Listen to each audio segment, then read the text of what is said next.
What's up, girls? It's Lori, and welcome back to my podcast. And today, as you can see, if you're watching, I am beet red, got sunburn. You can see it. It's like a totally different color. And yeah, I was only out there for an hour. I didn't even think to put sunblock on, but I know now. But this is one of those tans that burn before they tan, so this is just a start. But I look like a zebra.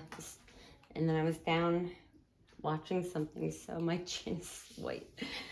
Anyway, today I am actually going to refer to some notes because I've been writing some ideas down and just some thoughts. I've been noticing there's a problem going on with the younger generation. And I can say this because I'm old, older. But why does everybody want to be a victim? I don't understand. What is it? The likes? Is it the attention? I mean, it must be the attention because it doesn't end well. It will never end well being a victim because it will just continue throughout your life. You'll always have excuses. You'll always blame somebody else and nothing will ever change. So I guess you could play the victim card on social media forever, but people are going to start getting sick of it. I don't know why it's a trend now, but this isn't how people used to be. I mean, being strong, whether it was physically, mentally, streets, just being strong and smart was, you know, the dream or a part of it. Because with an open mind and an intelligent mind and, tools and inspiration and people in your community that support you, without all of that, you are, you know, might as well just let life blow you around like a leaf because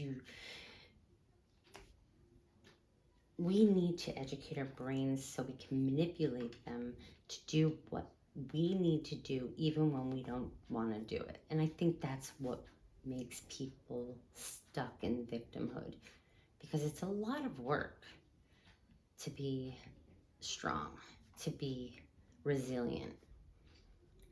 I mean, the concepts are easy, but the work is actually hard. But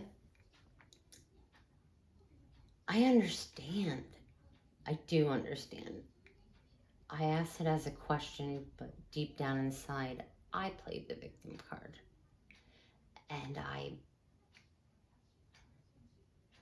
from a different perspective, I can see how and why people didn't believe me in the time that I needed it the most.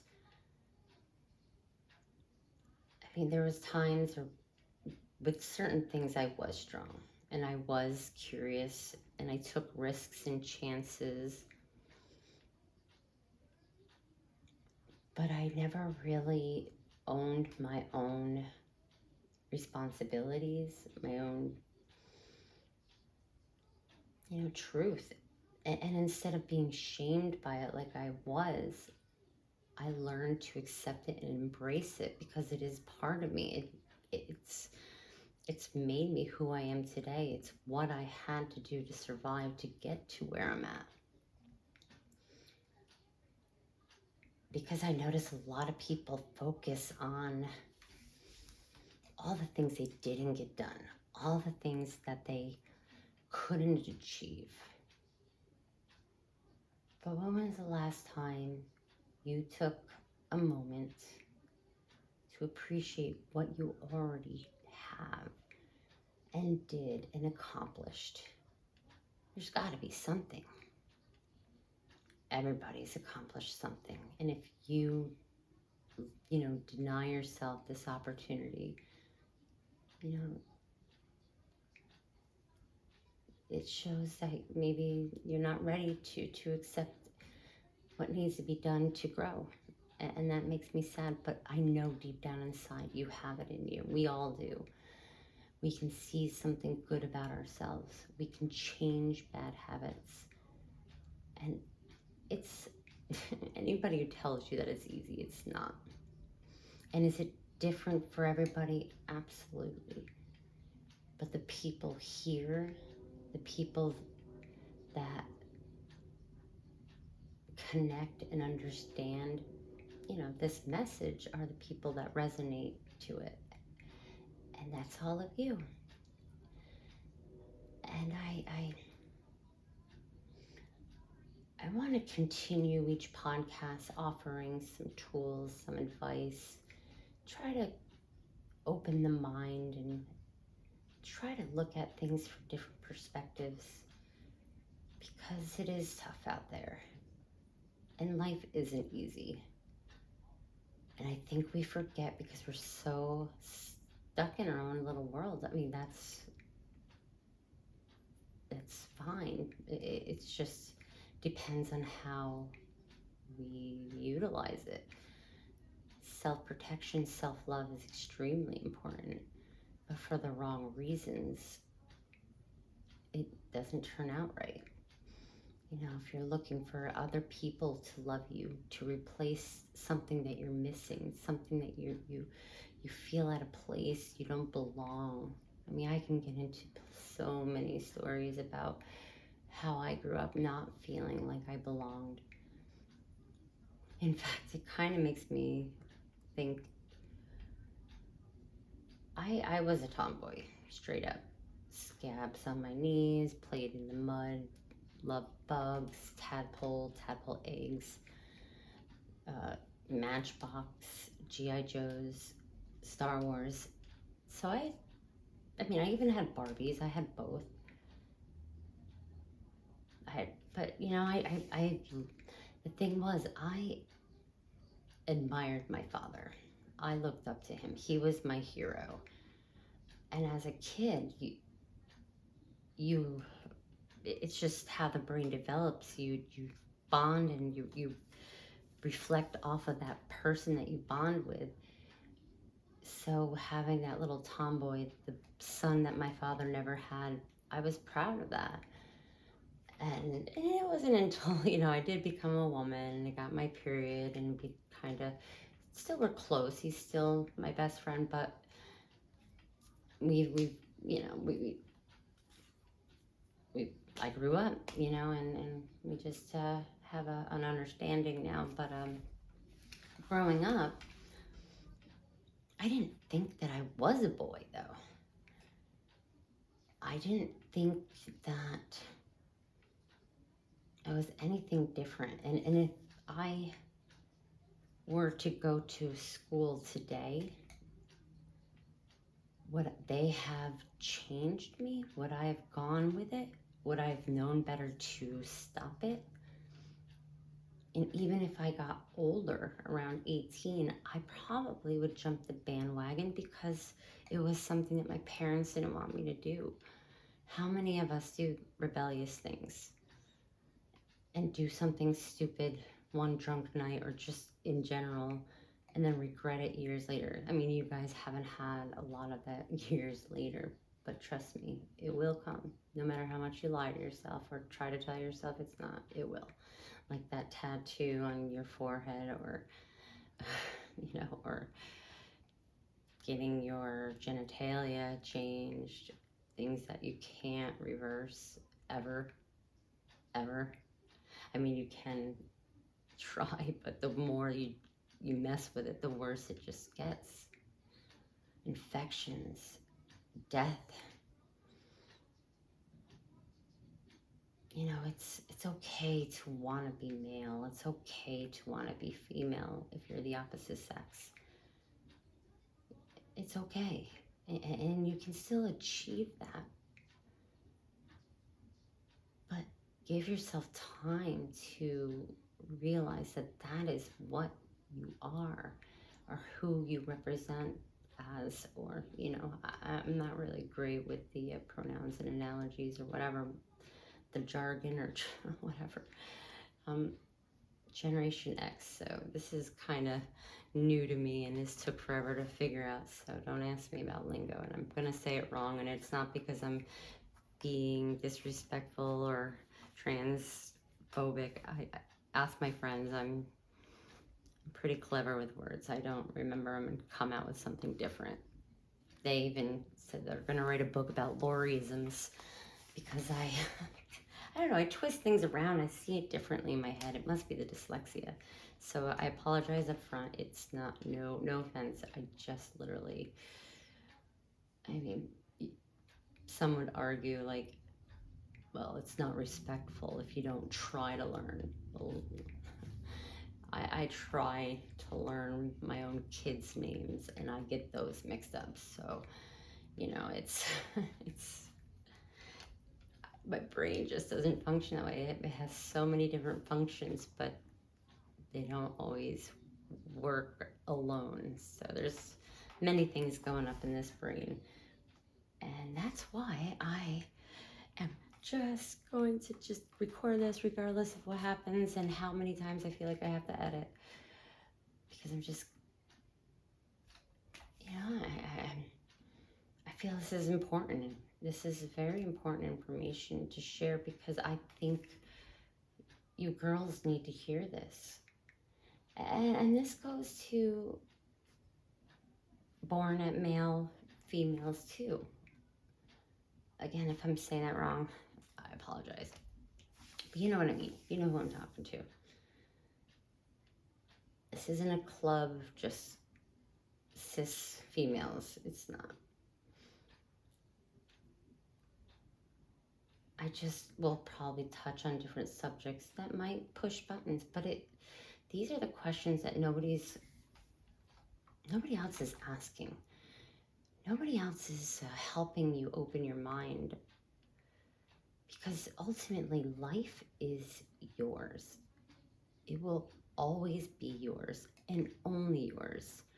You control your emotions, your feelings, your physical health, your appearance. I mean, there are medical conditions, yes. I mean, there's also, you know, ways of utilizing that to stay healthy, because sometimes we don't always follow the doctor's orders. So there's that, you know. I worry about you girls. I worry about this generation. And if we were to transition, you know, children your age, do you realize, like, our population's dying? Elon Musk said it. He's done the research and I trust his brain because he's a genius. And he says that the population of the world is declining. And with this going forward, it's only going to cut things down even more. And that worries me. A lot of women are feminists and they don't want to have men in their lives. And that's another subject that I'll talk about. But, you know, I'm trying to stay open-minded. I'm trying to have a clear perspective. But I'm also going to give you my own experiences in life, such as where I was when I was your age. What motivated me to do the things that I did, feel the things that I felt. You know, I was not good to myself at all. And looking back at like pictures, and it's funny how we see ourselves so much different than who we are. And I remember seeing somebody so much different, so much uglier and fatter in pictures, but looking back at them, I'm like, damn, I wish I could look that good again. And I didn't realize what I had until it was gone. And I appreciate everything now for being, in my 40s. I feel that I'm not, I take care of myself. I try. I've done things that, counteract that, especially when I was younger, as I was mentioning. But I think being an athlete all my life had helped a lot. I, you know, mountain biked. Like, as a form of transportation, literally up and down mountains. Taekwondo, swimming was my thing. I was a competitive swimmer since I was 5, and I was pretty good. I mean, I did IM, individual medley, and relays, and fly, and sprint. I was a good 50-yard sprint, 100-yard sprint too. Made it to state and sectionals. But my heart wasn't into it after a while. Like, I hated that feeling, like when I was starting to step up on the starting block, or just the day of the meet, the event.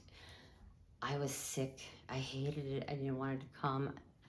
But I think that energy is what fueled me too. I think that's helped me be as fast as I was, but I didn't like that feeling, and I didn't like my coach, even though he was an awesome coach in the long. Like, if I stepping back, I can see with kids, if you're not that hard on them, they'll just walk all over you. Speaking from experience, because I was a coach later, like 3-4 years later. No, it was longer than that, but anyway, it was in my 20s. I lifeguarded and was a coach, and man, those kids were rotten back then. I mean, I don't know how they are now, but it wasn't all kids. Some of them were really respectful and awesome and worked really hard, and we did improve our rank. But there was a few kids that, and I feel sorry for them because they don't get disciplined. And this may be you.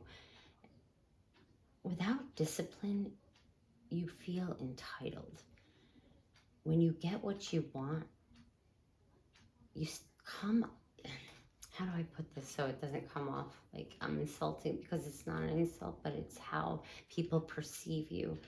They're going to perceive you as unkind or selfish or materialistic.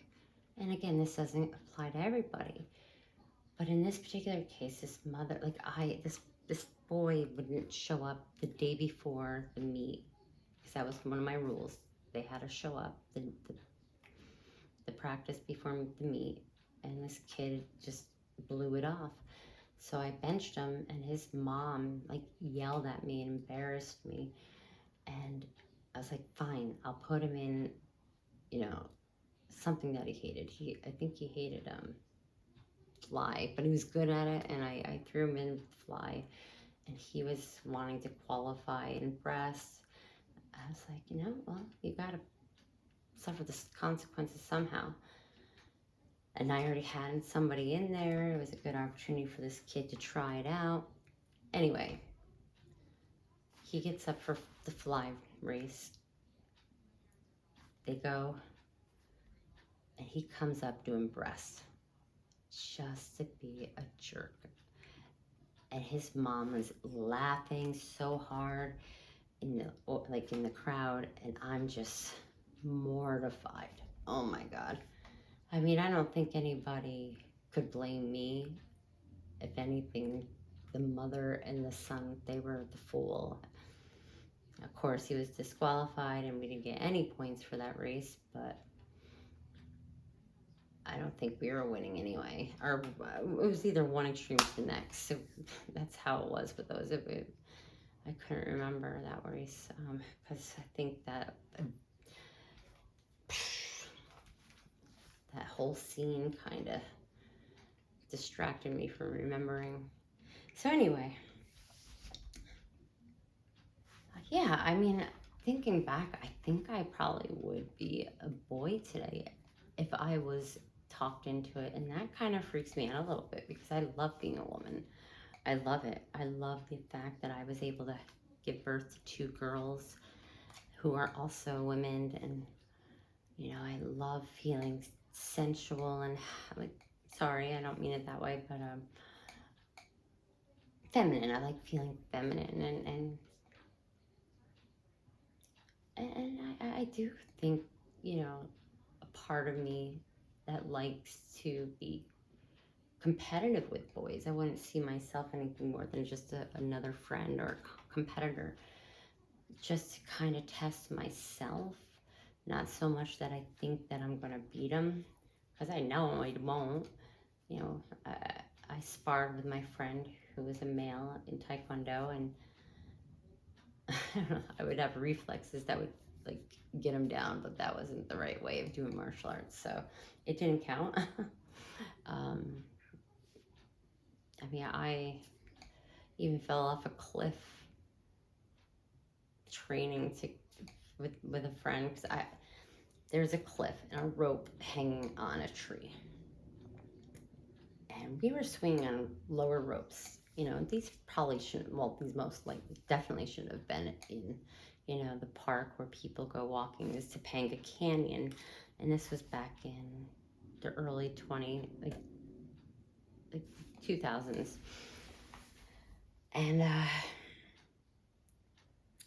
there's you know the rope, and he goes first, and he swings back and forth and jumps onto the other side of the cliff like it was no big deal.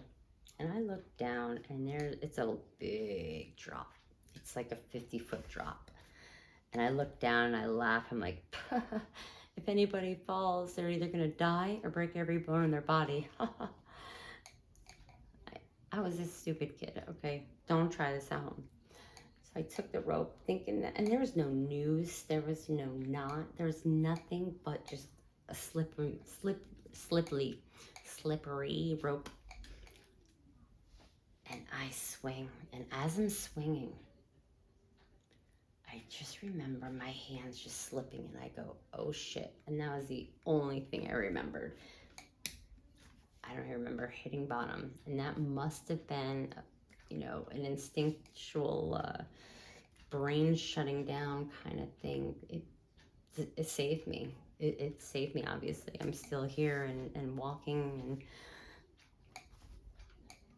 but I broke my pelvic bone, my ribs, punctured a lung. I was drowning in my blood while I was waiting for help. Took 3 hours and maybe longer. I couldn't remember. I kept telling myself I wanted to pass out from the pain. I'm like, please, just pass out. I want to pass out. And I couldn't pass out. And it was just so painful. But they got me out of there. It was, they couldn't get the elevator. Yeah, they couldn't get the elevator from the sky. They couldn't get the helicopter to come down because there's too many trees. So they sent down the fire department with, you know, one of those cot, no, not a cot, whatever, you know, the bed thing with the handles. I'm sorry, I just can't think. It's not one of those important words that I remember. Anyway, and the captain was down there. He's like, oh, poor girl. He's like, the thing that might have saved your life was landing in this bush of poison oak. I was like, oh. You know, I was in so much pain. I heard him, but I didn't comprehend it at all. And he's like, yep, looks like you might have broke your pelvic bone, maybe punctured your spleen. Yep, you definitely broke ribs. And sounds like you got them filling up with blood, so let's get you out of here. I have nothing to give you because I'm not a medic. I was like, I didn't even think medicine would help me at that point. I just wanted to like escape. So they put me on this thing, and then like 6 firemen like lifted me out of there because they had a hike a mile up because we were down a mile in the canyon. So it was quite a hike, and I had to feel every bump and move. Oh my God. I might have passed out a little bit then because I don't remember all the way up, but I remember the ambulance. They took me really quickly and stayed at the Cedars-Sinai hospital in Beverly Hills. I was like, damn, I got to be on the news and live in Beverly Hills in one day. Look at that. People try their whole lives to do that. Yeah, well, careful what you wish for, right? But anyway, yeah, that was quite an event. And that was not simply because it wasn't, I was definitely careless, but it was that whole competitive edge that got me into trouble. I wanted to be respected. I didn't want to be looked at as a sex object. I wanted to be looked at as a peer. And I think that's why I tried so hard to impress, because I did like the things that guys like. It's just sports and um, different movies, like military movies, westerns, horror, comic books. I'm just, girls don't do that. Not many. And if you find them, it's not like in the same town that you live in, unless you're lucky. So yeah, that would be the only extent that I ever wanted to be close or, you know, resemble or relate to wanting to be a boy. But I'm so happy I wasn't forced into transition, because I probably would have. I mean, I was an oddball, and I didn't feel I was able to fit in. So what better way to fit in than to jump on the biggest bandwagon that's blowing up right now, getting the most views? Look at Dylan. He's got like a $9 million house, and it's like, but his career's ruined though. Do you see that? Like, maybe he'll always be known as the guy that destroyed Bud Light, but, or girl, sorry. I don't know anymore. I just get confused, and it's not anything bad. I just want you to understand what you are sacrificing. Even the hormone stopping, or the hormone stoppers or whatever. Don't do that. Your body, do you see what's going on right now in your brains? Your frontal cortex is still growing. It's still growing. Right now, you operate mainly on the fight, fright, or freeze. Fight, flight, or freeze. Fight, flight, or freeze. And you react. That's why tension and fitting in matters so much to you right now, because it is important to your little brain, but you haven't learned how to have a rational thought yet, to think things through. And that's why it just, how can these teachers claim that they went to school, or even these doctors who claim that they're, I don't know, that they're a doctor, that they don't understand the brain, and that it needs time to develop. It needs time. Shit, even breasts need time to develop. That's another thing that I'm so happy I didn't get done. I hated I was like mosquito bites. I had the smallest little boobs, and all my friends had big boobs, and they were gorgeous and developed, and I felt ugly and fat and gross and you name it. And I like said, I'm going to get a nose job. I'm going to get boobs. That never happened, thank God, because right around 25, my boobs started growing again. Actually, it was right after my first child. Oh my God, I grew from like a B, a small B, A if I wanted cleavage, And then I got pregnant. My boobs went from B's to D's. And they were very full all the time. and they were painful.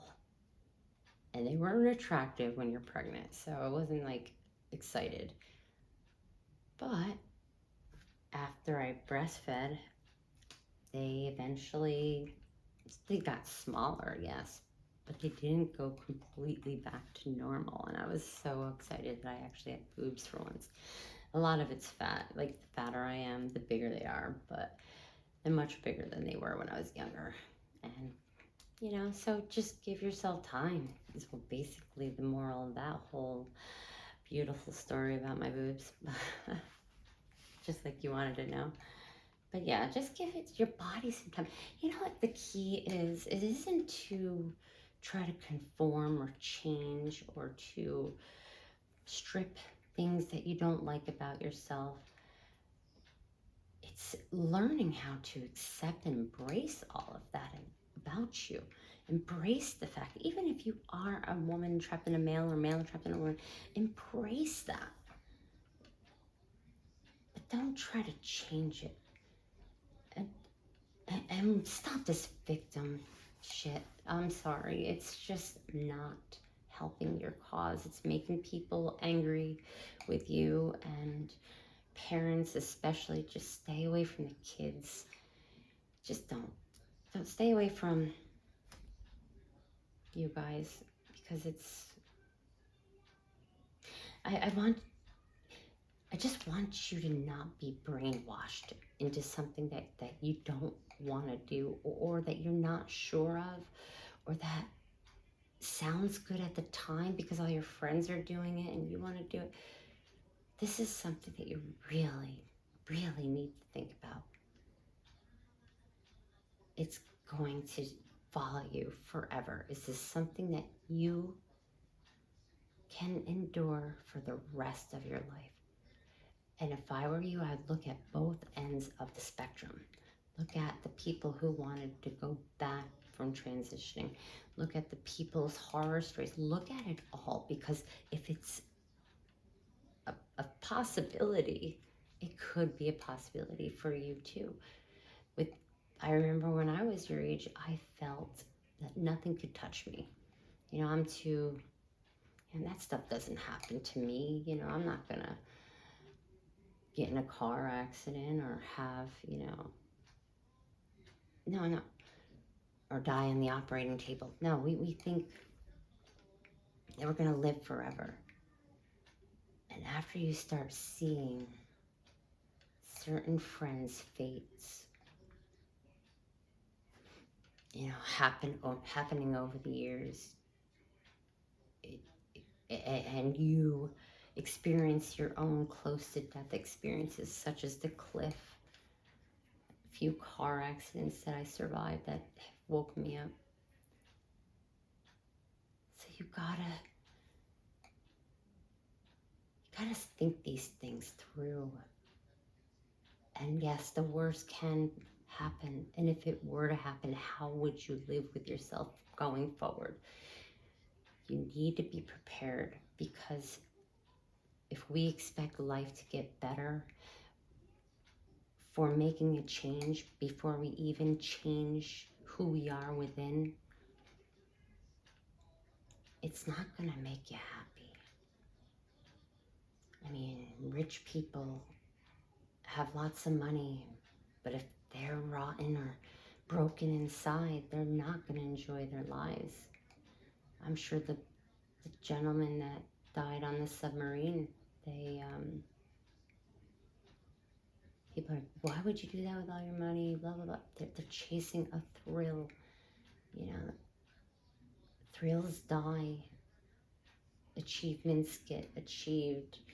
And then they just feel empty because you feel like there's nothing left. And other than the boy and the father, because I'm sure the father was terrified for his boy. Actually, what happened was, supposedly they found, debris and leading to evidence that it imploded, which is a bad situation. However, it sounds a little better than the one that could have been them running out of air. or deciding who to kill to keep the oxygen flowing. I don't know. All the conspiracy theories online, but having it implode, they wouldn't even know what hit them. It would have been quick. So I send my heart out to the families, and I'm glad those souls are. I'm hoping those souls didn't suffer. But moving on. So yes, those, you know, people who, you know, maybe they just were excited or just big fans of the Titanic and totally thought it could happen, but with all the risks, there has to be some sort of desperation to seeking thrills, and that comes with it, you know, not being satisfied within your own life, appreciating what you do have, chasing, you know, rainbows and stars that either are too far away or don't exist until you meet your bitter end. Anyway, I think I kind of touched on everything that I wanted to talk about. Feel free to leave me one of those messages. I haven't worked it yet, so I would love to hear a message of your questions, or, you know, anything interesting to say about this podcast. I would love it. Love to hear it. Now, a tool that we can use for today, and maybe some of these will be repeated because there's certain tools that are definitely more important than others, and having good reminders of these tools is always good. So today, I want you to do some mirror talk. I want you to look in a mirror, and I want you to say 5 things that you're proud of. Write this down, 5 things that you're proud of. And then 5 things that you forgive yourself for. And 5 things that you're going to do to make your life better. And I also want you to say that you love you. And this might sound fake at first, or weird, or maybe it comes out easy. But maybe you don't believe it. And that might take time, because you will believe it. It's just, see, you're retraining the neural pathways in your brain by stimulating the chemicals that help us learn and change. You stimulate that with kindness. And being kind to yourself rewards you with so much, you know, all those good chemicals. Your brain really loves kindness. And when we start telling ourselves how bad we are, how we suck, or how we need to change, that destroys learning. We cannot learn when we judge and we doubt ourselves. We cannot learn. Not with shame. We can't learn with shame. We can't learn with guilt. Because what that releases is a completely different chemical, or a brain chemical that sets you up for stress, that fight, flight, or freeze, which might actually be harder for you to maintain, considering that you're teenagers, and that's a more, I guess, already a stimulated part of your brain that's already reacting. So it's very important that you don't trigger it with negative thoughts, because it's only going to grow. We get into these cycles that just keep repeating themselves around and around and around. I always wonder, I'm like, what did I do to piss God off? I mean, why does he hate me so much?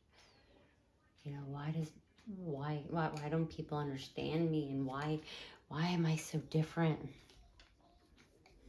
I mean, I've thought of many times of departing this body, and thank God I had never followed through.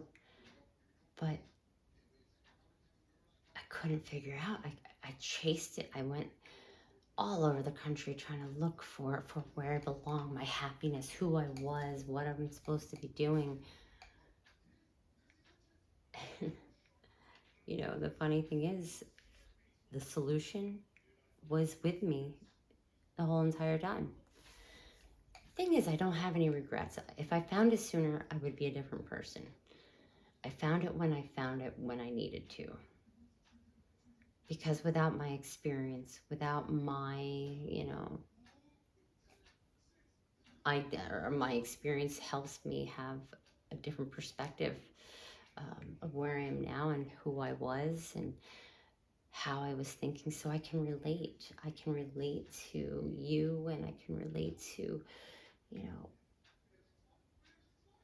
what it's like to be a teen and how hard it is. I can't imagine how hard it is now, but if you apply these fundamental, basic ideas and practices, it gets easier. And you can spare yourself years of suffering. I mean, if you don't feel good now and you don't change it, it's not going to get better with anything else you do without changing how you feel about yourself. And what you say to yourself matters. Remember this. What you say to yourself matters. If you fill it with hate and discouragement, guess what? You're going to fail and be discouraged. If you fill it with kindness and forgiveness and understanding, you're going to learn and grow from each experience, each fall. Because you're going to fail. We all fail. But those failures, if you expect them, they won't seem so bad when they come. You can prepare for them. And then once, you pick yourself back up, you're more resilient, you're stronger. If you can survive that, you can survive anything. That's the strength that women need to learn, and not this victim mentality, or that we need to, it's okay to be independent and to be an entrepreneur and to have your own income. But it's there's ways that we can respect others when we're in that position too, to where we're not, okay, I'm sorry, I got distracted, I saw a bird and then I completely forgot what I was saying. But no, the respect that that comes with that, there's respect, and then there's arrogance. Self-respect is different than arrogance, and arrogance is just another front. If you're not arrogant, if you're not putting people down, then you're not looking big. When people have venom, there's always a reason, and it most likely doesn't have anything to do with you. So remember that too. Anyway, that's it. We're almost at the 45-minute mark. Could possibly stretch it for an hour, but I know your attention spans are small these days, so we're going to cut it back right now. And if this is too long, then we'll have to cut it back even more, and I can split them up. I don't know why I'm talking like a cowboy, cowgirl, whatever. Anyway, stay strong and learn hard. Always learn. You're going to be out of school soon, but don't shut your brain off. It's not possible. You riding a bike is learning, so just appreciate each day. Be grateful for what you have, and be kind to yourself. Forgive yourself. What you practice grows stronger. So if you practice negativity, it gets stronger. If you practice positivity, it will get better and easier, and you will get stronger. I have my moments and days still too. I mean, we all do, but we got to look back at those as not challenges, but growth spurts. Well, welcome back next time. Welcome back next time. Or is that what? I don't know. I will see you next time. Until then, mwah, I love you, and I'll talk to you soon. Bye-bye. Oops, I gotta find my remote. There it is.